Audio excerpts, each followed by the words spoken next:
NEET यूजीपी ऐसा चश्मा पहने हुए हैं जिसमें उनमें उनको मुसलमानों के अलावा कोई दिखाई नहीं पड़ता है।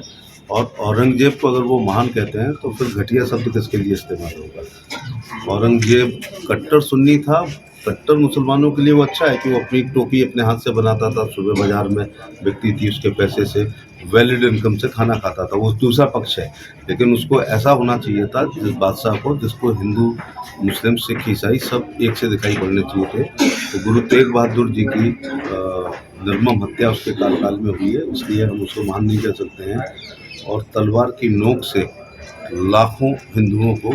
जबरिया मुसलमान बनाया, इसलिए हम उसको महान नहीं कह सकते हैं। और इसलिए भी महान नहीं कह सकते कि शिवाजी महाराज के बेटे शंभू जी महाराज के आपने अगर छावा देखी हो, मैंने तो 22 साल पहले छावा पढ़ी थी शिवाजी सामंत की, तो इतना क्रूरतम व्यवहार उनके साथ किया गया है और जजिया लगाया गया है और वो हिंदुओं से नफरत करता था। और फिर वो महानगर है तो अपने 4 भाइयों को मार के अगर कोई कुर्सी पे बैठता है उसको अबू हसन आजमी महान कहते हैं, तो फिर घटिया किसको कहा जाता है। और अपने बाप को शाहजहां को जेल में कैद किया हो और एक छोटे से बर्तन में पानी भेजता हो, तो शाहजहां मेरे को याद नहीं आता, मुझे पता नहीं था ये क्वेश्चन आएगा, तो शाहजहां ने एक शेर लिखा था कि तेरे से अच्छे तो हिंदू होते हैं जो मरे हुए अपने पितरों के लिए, पता है या नहीं होता, जल तर्पण करते हैं, तू अपने जिंदा बाप को एक लिमिटेड मात्रा में पानी देता है,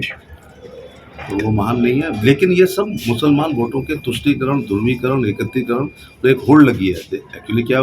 कई लोग गिद्धि दृष्टि रखे हुए हैं मुसलमान वोटों पे, जिसमें समाजवादी पार्टी नंबर 1 पर है, कांग्रेस है, आम आदमी पार्टी है, तृणमूल कांग्रेस है। तो ये सब लोग वोटों को अपने पक्ष में करने के लिए प्रशासन का धन्यवाद देना चाहूँगा कि मैं यहाँ आया हूँ और इसी इलाके से 3 बार जलेसर गायब की और 1 बार एमएलए होते हुए मंत्री रहा हूँ, तो अपने पार्टी के लोगों से और जनता से मिलकर खुशी हो रही है। दूसरी बात, प्रधानमंत्री जी का धन्यवाद देना चाहूँगा कि नेशनल हेल्थ मिशन के तहत आयुष्मान योजना में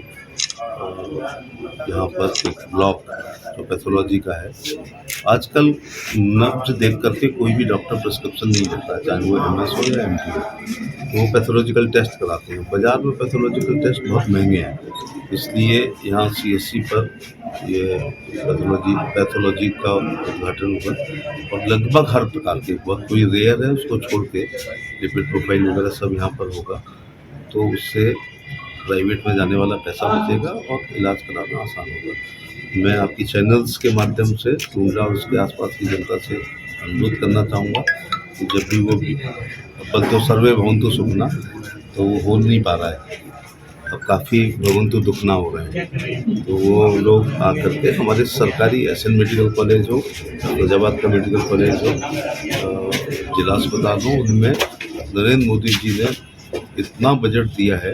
जिसकी वजह से वो बहुत मॉडर्न पैथोलॉजी हो गई है। जो यहाँ पर नहीं हो सकते हैं उनको आगरा के एसएन मेडिकल कॉलेज में या फैजाबाद में कराएं, और जो बहुत rarest of the rare test है उसके लिए कहीं भी जा सकते हैं, लेकिन सामान्य टेस्ट के लिए बाहर ना जाएं। यहाँ ऑथेंटिक लोग, यहाँ जो भी डॉक्टर है वो कमीशन को क्वालिफाई करके आया है, वो कोई झोला छाप नहीं है। उत्तर प्रदेश के लोक सेवा आयोग को क्वालिफाई करके ही यहाँ के चिकित्सक यहाँ पर आते हैं, तो वो दे आर वेल क्वालिफाइड। 18 घंटे ये लोग जब पढ़ते हैं और कोटा उठा जाते हैं, आकाश वाकाश या संसद की कोचिंग करते हैं, इसके बाद इनका नीट यूजी में चयन होता है।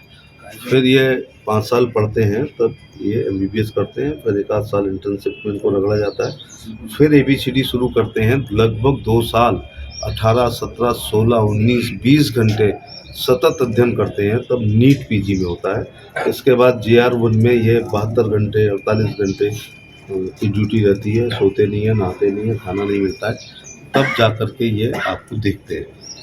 तो आप समझ लीजिएगा कि एक चिकित्सक कितने साल की शिक्षा के बाद मरीज को देखता है। तो इसलिए जो एमबीबीएस है नीट यूजी हमसे जुड़े रहने के लिए हमारे YouTube चैनल को सब्सक्राइब करें और नई वीडियो की नोटिफिकेशन के लिए बेल आइकॉन को दबाएं।